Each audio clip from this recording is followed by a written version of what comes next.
guys, so I'm going to be showing you how to do a lettuce hem today. I think this is just such a cute finish for like the bottom of a skirt or the bottom of a top. You can pretty much do this anywhere you have a straight line. So here I'm just showing you a nice close-up of what that's going to look like. So what we're going to be doing is starting with a nice straight edge. So this is the bottom of my skirt. I haven't hemmed it or anything like that because the lettuce hem is going to be our hem. So you're going to need a matching thread. I'm going to be using a contrasting thread because I've done this a few times now, but I definitely recommend if you're a beginner to use a matching thread because it won't be as obvious if you make a mistake. But I'm going to go ahead and use my green thread because I think that's going to be cute.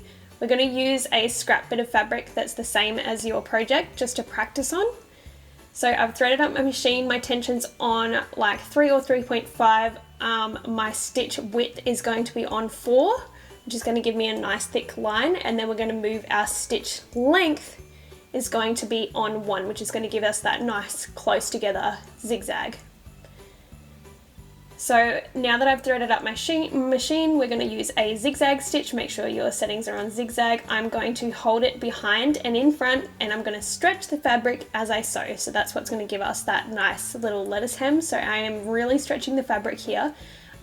This is very time consuming. As you can see, it takes a long time, but it turns out so cute. So as you can see, it's like a nice thick line. That's because my stitch width is on 4. If you want it to be smaller, you can change it to like 2 or 3, but I like how this has turned out.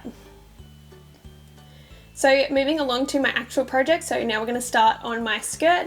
So as you can see, I'm holding it at the back and then I'm stretching it at the front there. So I'm actually going to have to kind of pull that through as I go along because sometimes it doesn't want to move through because you're doing such a close stitch.